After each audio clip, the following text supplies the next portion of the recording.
അപ്പൊ നമ്മൾ ഇന്ന് ടെസ്റ്റ് ചെയ്യാൻ പോകുന്നത് കുറച്ച് മേശപ്പൂക്കളാണ്. അപ്പൊ നമ്മൾ മേശപ്പൂക്കൾ ആദ്യം കത്തിക്കാൻ പോകുന്നത് സ്റ്റാർ ഫയറോസിന്റെ അശോകപ്പൂവാണ് കത്തിക്കാൻ പോകുന്നത്. പിന്നീട് നമ്മൾ കത്തിക്കാൻ പോകുന്നത് സ്റ്റാർ ഫയറോസിന്റെ തന്നെ കളർ കോട്ടി എന്ന് പറഞ്ഞിട്ടുള്ള മേശപ്പൂവാണ് ഇന്ന് കത്തിക്കാൻ പോകുന്നത്. പിന്നെ അതുപോലെ തന്നെ സ്റ്റാർ ഫയറോസിന്റെ സൂപ്പർ ഡീലക്സ് എന്ന് പറഞ്ഞിട്ടുള്ള മേശപ്പൂവാണ് കത്തിക്കാൻ പോകുന്നത്. അതുപോലെ തന്നെ സ്റ്റാർ ഫയറോസിന്റെ സൂപ്പർ ഡീലക്സ് എന്ന് പറഞ്ഞ മേശപ്പൂ വീണ്ടും കത്തിക്കുന്നുണ്ട്. അത് കഴിഞ്ഞാൽ പ്രൈം ഫയർവർക്സിന്റെ കളർ കോട്ടിങ് നമ്മൾ കത്തിച്ച് നോക്കുന്നുണ്ട് കേട്ടെന്ന്.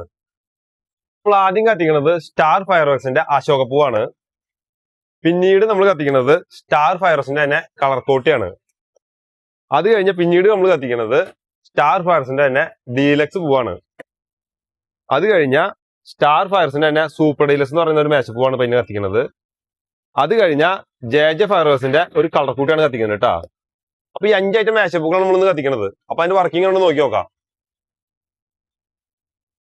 അപ്പൊ നമ്മൾ ഈ മേശപ്പൂൾ കത്തിക്കുമ്പോൾ ശ്രദ്ധിക്കേണ്ട കാര്യം എന്താണെന്ന് വെച്ച് കഴിഞ്ഞാൽ ലൈറ്റർ കൊണ്ടും പേപ്പർ കൊണ്ടും ഒന്നും ഈ മേശപ്പൂ കത്തിക്കാൻ ശ്രമിക്കരുത്. മേശപ്പൂ എപ്പോൾ കത്തിക്കുമ്പോൾ നമ്മൾ കമ്പിത്തിരികൊണ്ട് കത്തിക്കാൻ, കമ്പിത്തിരികൊണ്ട് നീങ്ങി നിന്ന് കത്തിക്കണം കേട്ടോ. ഓക്കെ. അപ്പൊ നമ്മൾ ആദ്യം കത്തിക്കാൻ പോണത് അശോകപ്പൂവാണ് കേട്ടോ.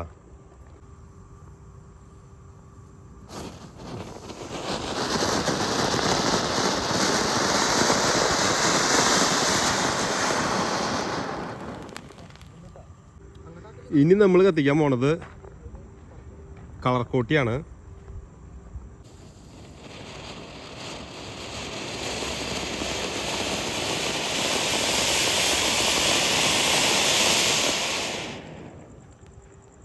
ഇനി നമ്മൾ കത്തിക്കാൻ പോണത് ഒരു ഡീലക്സ് പൂവാണ് കേട്ടോ.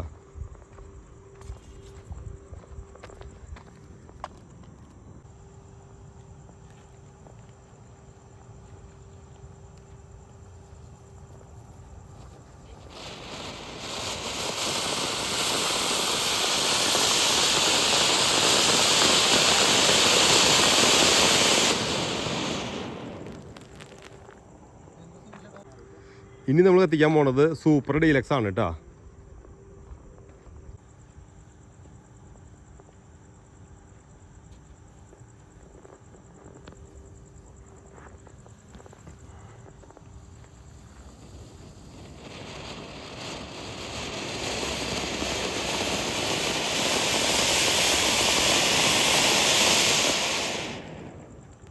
ഇനി നമ്മളൊരു കളർ കോടി കൂടി കത്തിച്ച് നോക്കുന്നുണ്ട്. അവസാനം കത്തിക്കുന്നത് കളർ കോട്ടിയാണ് കേട്ടോ.